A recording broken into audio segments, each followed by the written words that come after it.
All right, today's video is the video I wish I had before I moved to Austin, and definitely the video I would have watched many times over after I moved to Austin. Today's video is on the greater Austin, Texas area and taking a look at the map to comprehensively understand what's going on and what is where. Let's jump in.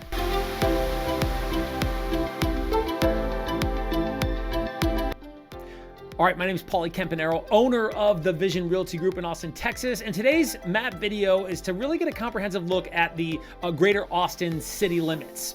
So we're gonna see quite quickly that the greater Austin area is pretty big. So let me type in Austin here and you guys will get a look at just how big the greater Austin, Texas area here, and bam, you can see there. As we take a look at the greater Austin, Texas area, we can see it goes as far up as the almost right butting up against Cedar Park in the north up here, and as far down as Manchac. That's a silent A for you new Austinites. Get the language right, which is almost close to Buda. And oh, by the way, I just realized, because I took a gorgeous $2 million listing in Buda, is that Buda is actually 18 miles from city center of Austin, which is closer than Round Rock, which is just about 20 miles. So Buda is closer to Austin than Round Rock. Who knew? Okay, so let's jump in because it goes quite deep north to south, but let's zero right in on what's happening downtown. Now, this is the greater, downtown area of Austin that you can see here. And if you've been a tourist here, or if you're entertaining tourists, then most likely you'll visit 6th Street. And this portion of 6th Street here, where it's more in tan color, is really the dirty 6th Street, is what it's been dubbed by locals, because there's a whole heck of a lot of drinking there, and so much drinking such that the police officers often section off sections of 6th Street so that people can walk up and down 6th Street without getting hit by cars, I guess. So now locals tend to hang out on Red River Street. There's lots of live music on Red River Street. Great live music, by the way, on 6th Street. One of my favorite live venues in all of Austin, Friends, right on 6th Street, right in the heart of all the craziness, and they have awesome live music at Friends. Okay, so I'm not going to be giving you all the super hot spots here. This is just going to be a general chunked up view of what's happening. So you can see 6th Street runs from 6th Street over to Red River, and Red River runs down into the Rainy Street district. And Rainy Street's a cool little spot where there's all these little bungalows that have been turned into bars and outdoor play areas and some cool hotels, boutique type hotels in that area. But I'll tell you, Rainy Street is for the UT students. The 20-somethings are hanging out hot and heavy in Rainy Street. So if you're a 30 or 40-something, then that might not be the spot for you. But there's some cool spots there, especially when it's not during primetime hour, because it's right next to the river, the Colorado River that is, but not to Austinites, which call it Lady Bird Lake. And so you get a little confused when people talk about Lady Bird Lake and you're looking at a river. Okay, but there's awesome trails up and down both sides of the river there where people have lots of outdoor stuff going on, bikes and walking and running and just all kinds of cool stuff, because all of that leads over into the Zilker Park area, which is here, and that's the south side of Austin, the south side of the river, which is where ACL happens, Austin City Limits Music Festival, and there's literally tens of thousands, if not hundreds of thousands, that people that come in for Austin City Limits. Now, the south side of Austin is eclectic. There's lots of older neighborhoods and just fantastic places to live, but it's not newer. Now, there is newer build based off smaller builders picking off one-off lots and either refurbishing a home or just knocking down property and building gorgeous $1 million properties. But look, the greater Austin, Texas area downtown is going to run you around $1 million for a great place, and for a little tiny bungalow, it's going to cost you in the $600,000 to $700,000, and so quite expensive in the greater Austin, Texas area. So the east side is our Brooklyn to New York. Okay, so Brooklyn's been revitalized over the last 20 years. And all right, so the east side of Austin is a highly revitalized area where you see lots of older homes being refurbished and gentrified. And man, there's tons of opportunity here and tons of neighborhood feel, but close to the city. Now, the east side of Austin just has lots of eclectic neighborhood cafes and restaurants, and 6th Street running from, we can see here 6th Street runs all the way into the east side of Austin here, and it continues. There's all kinds of stuff happening on the east side of 6th Street on East Austin, and it's just a hopping place. There's lots going on here. There's you're close to downtown, but you have your own vibe on the east side, and people love it, and I love it. And it's not as expensive as downtown Austin, but it's still expensive. Okay, so the east side of Austin, I'd say up until Springdale here is going to be lots of stuff happening for what is considered downtown life, but not in the center of downtown, because downtown runs up until about Hyde Park, where then we get into the central part of Austin. You can see here, University of Texas, lots of West Campus living on the University of Texas portion of downtown. And so you can see here, there's quite a bit jammed into the downtown area and within the 183. Okay, so just for a second, let's talk routes here, because we said we'd look at the map. And what I want to really hit home, especially for this video, is to understand not just neighborhoods and areas, which I'll go into one by one later, but to understand what you're really looking at. Because as you look at Austin here, you see lots of north and south, but not lots of east to west. Now, take a look at Austin compared to San Antonio. Look at that grid. I mean, nice and beautiful, a big outer ring, an inner ring, and then again, take a look at Austin.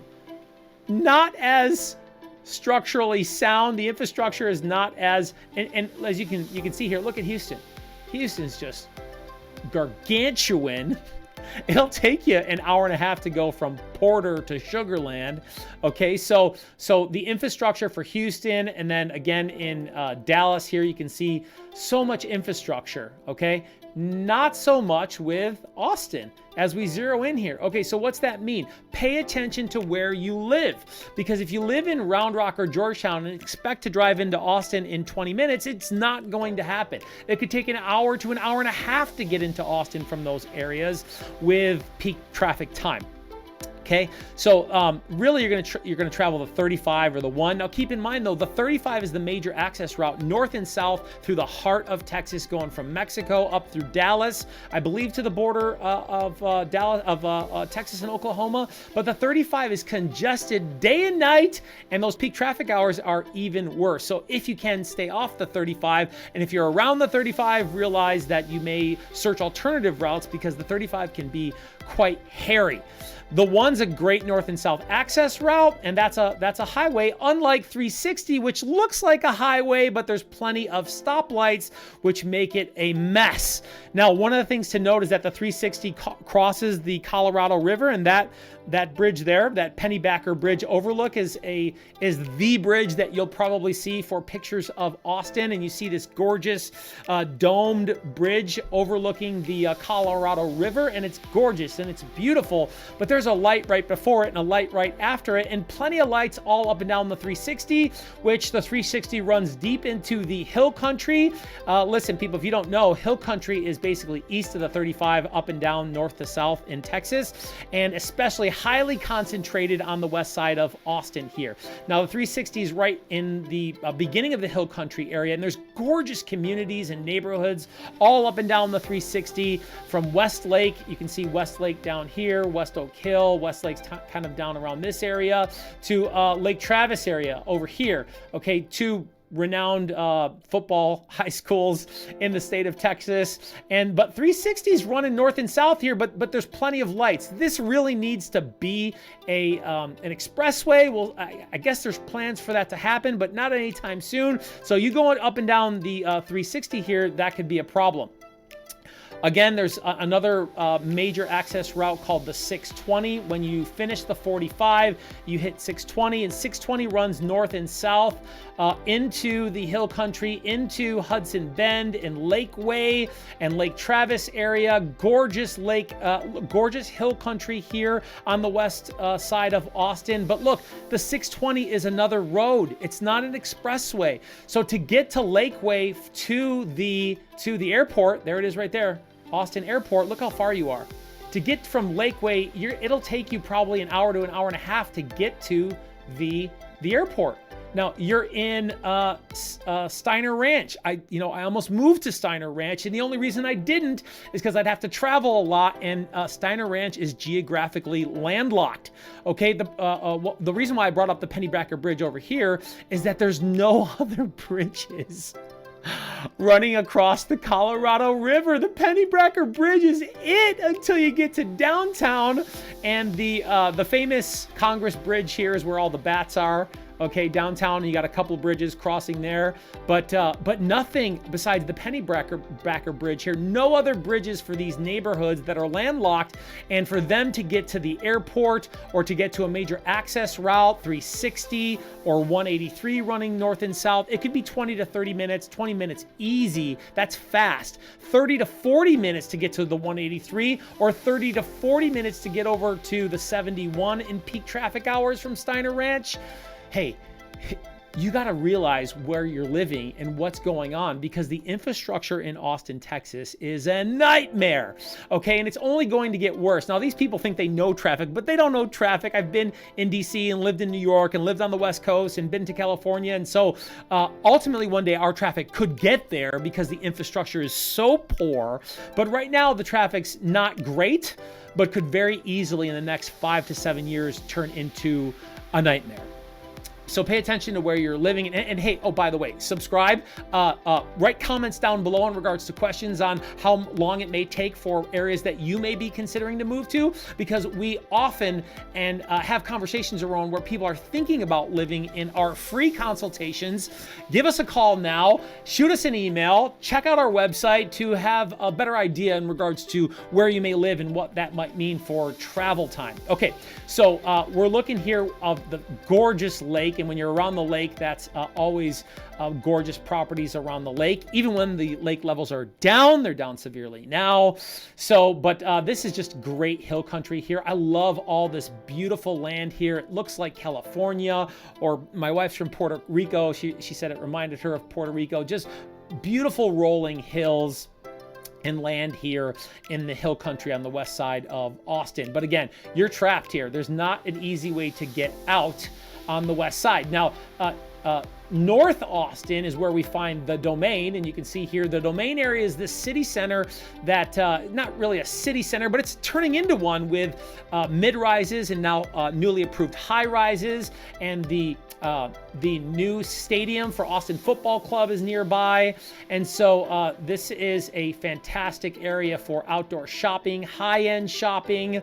Now, not a ton of high-end living in this area, because you have a lot of area nearby of North Austin, Austin Civic Association, the area North Lamar, which needs quite a bit of regentrification. There's a lot of older homes here that have been around a long time that need a lot of work. But hey, for investors, a lot of opportunity. We're doing a lot of outbound conversations and marketing to people for being able to buy land, being able to revitalize properties. And so this is a huge area of opportunity that we're focused on ourselves in the North Austin area. I love the Domain, and this is just a great little nook of area, especially up here in the Angus Valley. Oh, that's a sweet little pocket of neighborhood of old homes on acre lots.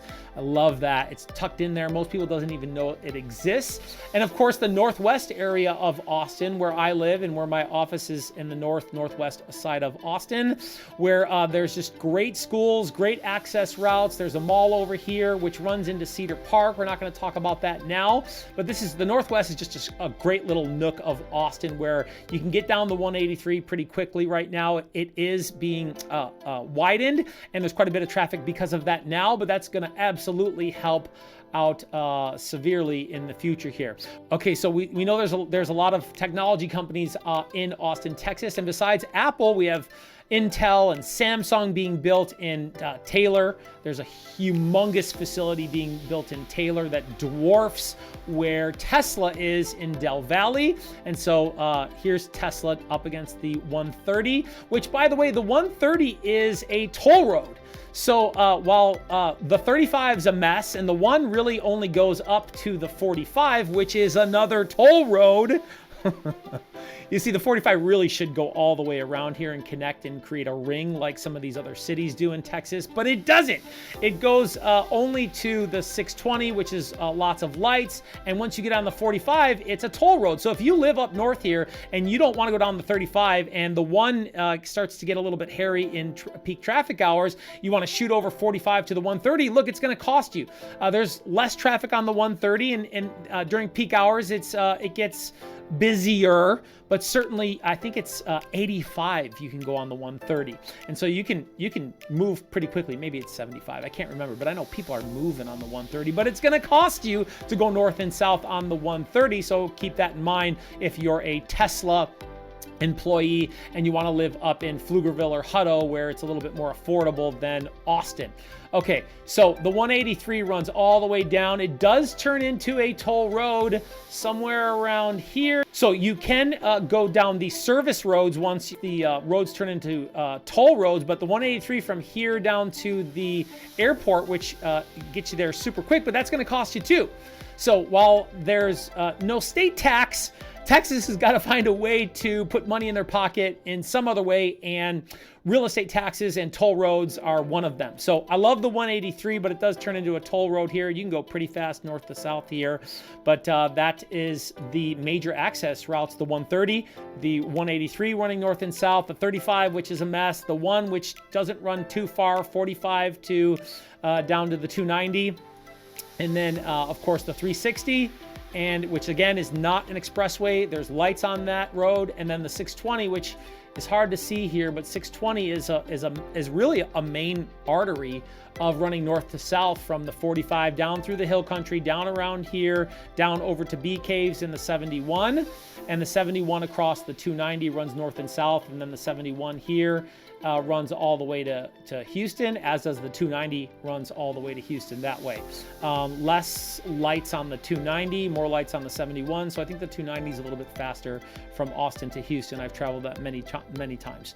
Okay, so if you're going to move to Austin, Texas, then having awareness and understanding about proximity, about roads is extremely important. And as I said before, I wish I'd had this video before I moved here. I didn't see one, and wish I had this video after I moved here to review again so that I could get a better understanding of the roads and what they meant. I remember my first month being here, and I think I got a bill for $150 for 1 month of driving. Now I'm a realtor, I'm a broker, I'm an investor, and I'm looking at properties all over Austin and God's green earth here in Central Texas, and didn't realize I was racking up the dollars traveling the 45 and the 130. So hey, call us, text us, email us, and we love conversations on consulting, free consultations to get a better idea on what's where in Austin, Texas, and what it might mean to you, because ultimately it's got to be your vision, and it's our mission to be able to get you what you want in the time that you want it. Won't that be great? Vision Realty Group. See you soon.